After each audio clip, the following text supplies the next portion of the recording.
Buzzfeed unsolved cases that are now solved.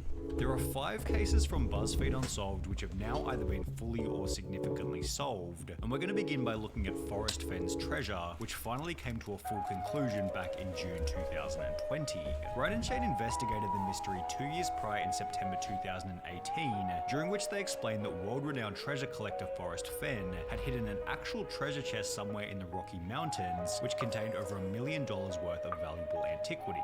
In Forrest Fenn's memoir, he wrote a 24-line poem which included 9 hidden clues on how to find the treasure, and while the concept seemed fairly simple, over 65,000 people had attempted to find the treasure to no avail. So there was a treasure somewhere, and 65,000 people tried to find a stupid treasure for $1 million.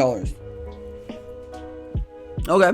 Ryan and Shane then explained that the treasure could be found in one of 4 specific US states. The treasure is located in either Montana, Wyoming, Colorado, or New Mexico. Of the 4 states listed, So they're located somewhere in the United States that are now, so technically this case is unsolved.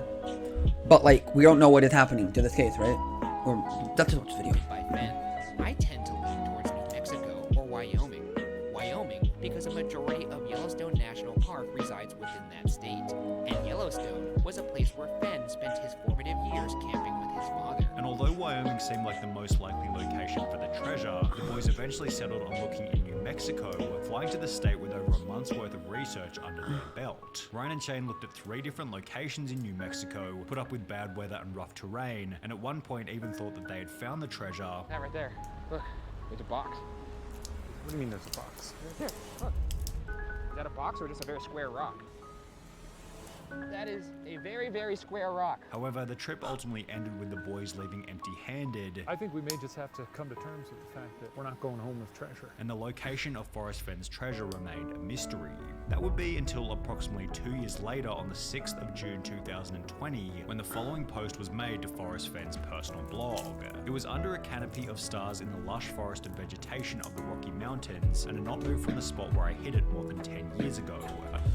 So he hid the treasure more than like 10 years before, and someone 10 years later found the treasure.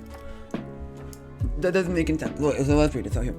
It was under a canopy of stars in the lush forest vegetation of the Rocky Mountain that had not been moved from the spot where I hid it more than 10 years ago.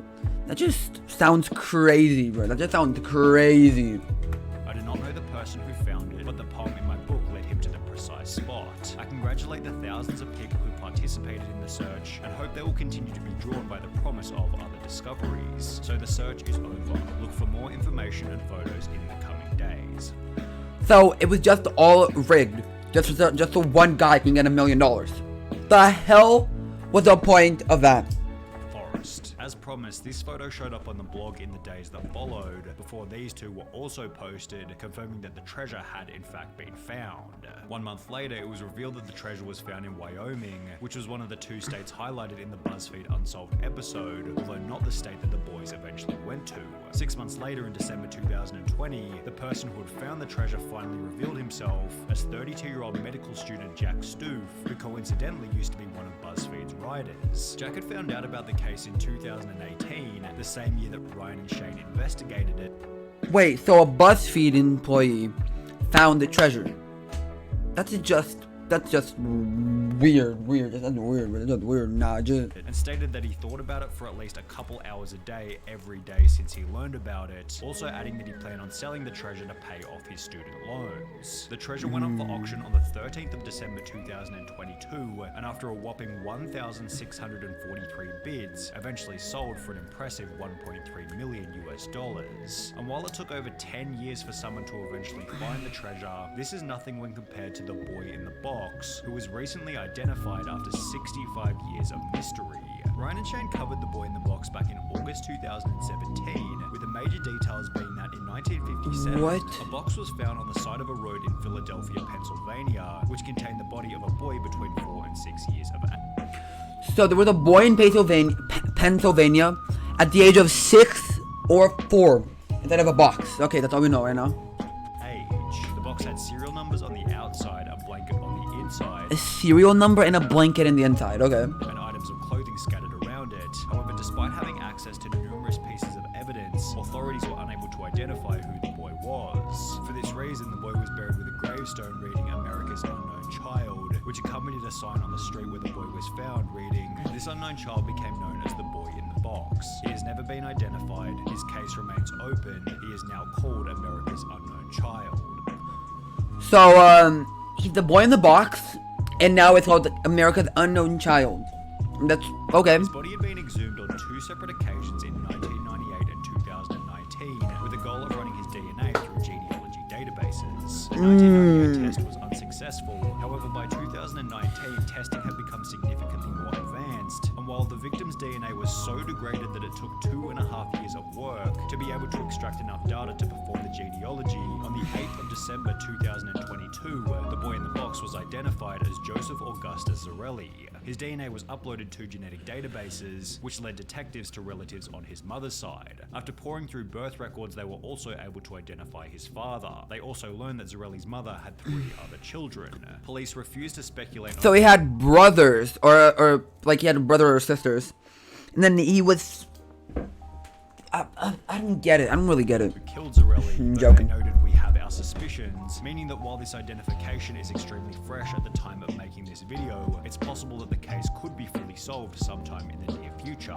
However, if we're on the topic of fresh identifications, then we have to talk about the Lady of the Dunes, who after 48 years of mystery was finally identified on the 31st of October 2022, just 38 days before the boy in the box. When Ryan and Shane looked into the Lady of the Dunes back in March 2020, they explained that she was found deceased on a beach in Provincetown, Massachusetts, yet because she'd been lying there for such a long period of time, the Lady of the Dunes had become unidentifiable. Despite using bloodhounds, studying missing persons bulletins, scouring the registers of local lodgings, and looking into anyone who had a permit to bring their vehicle into the area, police turned up nothing. The Lady of the Dunes also had extremely recognizable dental work, however, So there was a lady that was felt dead and was alive at the same time.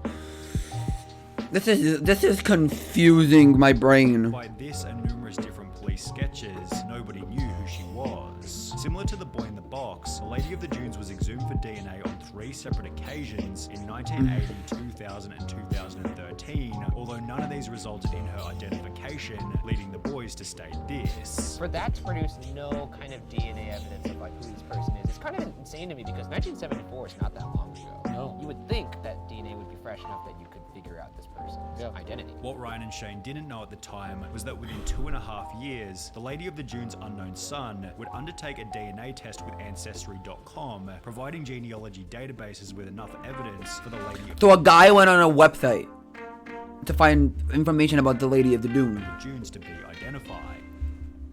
On October 31st, the FBI announced it finally identified the woman as Ruth Marie Terry, a native of Tennessee who was 37 at the time of her death. At the time of her disappearance, Ruth Marie Terry had mentioned to family that she was traveling to Massachusetts with her husband Guy Moldalvin, who's now become the main suspect in the case. Despite being married at the time, Guy never officially reported the disappearance of his wife to the police, and conveniently remarried a year later as if nothing had ever happened. What's even crazier is that Guy Moldalvin's previous wife had also gone missing and was eventually found dead alongside his daughter inside a septic tank on Guy's Seattle home. He served only 2 years in prison before being released, which was followed by him marrying Ruth Marie Terry, who was then found in the Dunes only 5 months later. Guy Moldalvin died in 2002. Later. However, if he is eventually found to be guilty, Ryan and Shane were correct in suggesting this, It would seem that this was done by somebody who wasn't, I guess, an amateur. as well as this. The unidentified victim would have known her murderer. Yet we're incorrect in suggesting that the crime had been done by an Italian mob boss or schizophrenic prison inmate Haddon Clark. However, in the case of Haddon Amelia Clark. Earhart, one of the theories put forward by the boys eventually turned out to be true. Ryan and Shane explained that Amelia Earhart was trying to become the first woman to fly around the world. However, on the stretch between Papua New Guinea and the Howland Islands in the South Pacific, Amelia Earhart and her navigator Frank Noonan, as well as their plane, vanished and were never found again. The main theory put So now we're on a different story, okay? Okay. So there was this lady that was like traveling to every place in the entire world. And then their plane suddenly vanished. Like disappeared. They were never found ever again. forward in the Unsolved episode was that Earhart's plane had run out of fuel and either crashed into the ocean or had successfully made a crash landing on the South Pacific island Nukumaro. Evidence for the successful Nukumaro. crash landing was that 2 years after Earhart's disappearance, a British colonial officer by the name of Gerald Gallagher found a campfire, sextant, and a partial human skeleton on the previously uninhabited island. What? The bones were sent to a physician in Fiji, who concluded that they most likely belonged to a male who was short, stocky, and of European descent, eliminating the possibility that the bones belonged to Earhart. However, Ryan went on to explain that at a later date, the bones had been run through an updated database, which suggested that they could have belonged to a tall woman of European descent, which fit the description of Earhart perfectly. Well, approximately a year after the Buzzfeed Unsolved episode was uploaded, an article popped up on NPR.org titled "New Research Claims Bones Found 80 Years Ago on Pacific Atoll Likely Amelia Earhart's," which explained that the bones had been run through Modern Ancestry Program 4-disc, which found that Hoodless had incorrectly determined the sex of the remains. The data revealed that the bones have more similarity to Earhart than to 99% of individuals in a large reference sample. It's a bit of a stretch to call the case of Amelia Earhart solved based on a couple of correctly sized bones. However, there's significantly better evidence for the person featured in Buzzfeed Unsolved's very first episode, the Somerton Man, who was finally identified in July 2022 after 74 years of mystery. So this guy has been like a mystery for 74 years, and like in July of last year, he finally was like found, like solved. That is crazy. Somerton Man was found dead on a beach in Adelaide, Australia back in 1948, dressed immaculately in a full suit with polished shoes. Strangely enough, all of the tags had been removed from his clothing, with his fingerprints failing to hint at who he might be.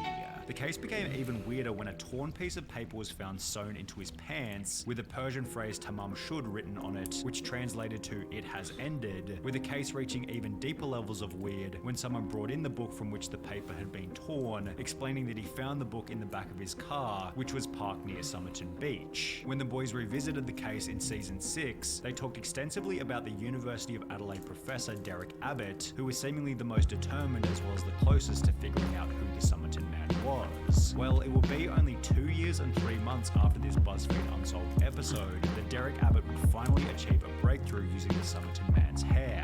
We looked for people with no date of death on that tree, and there was one that stood out.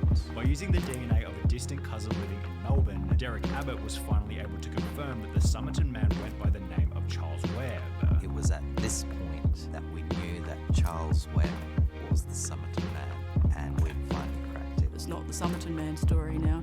This is the Charles Webb story. The theories put forward in the Buzzfeed Unsolved episodes, such as the Somerton Man was a Russian spy or a ballet dancer, were disproven after Derek Abbott revealed that Charles Webb simply grew up working in a bakery while playing football on the weekends. However, the other tragic detail revealed in the episode of Australian Story was that prior to being found on the beach, the Somerton Man was living an incredibly lonely life. He didn't have any friends.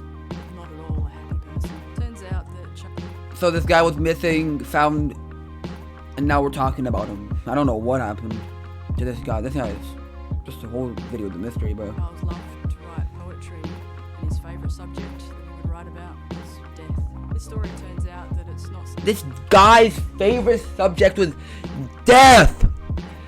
Death. Woo! some wild spy drama. It's really a sad, tragic, domestic situation. Yo, if you guys enjoyed the video, leave a like, subscribe. Peace.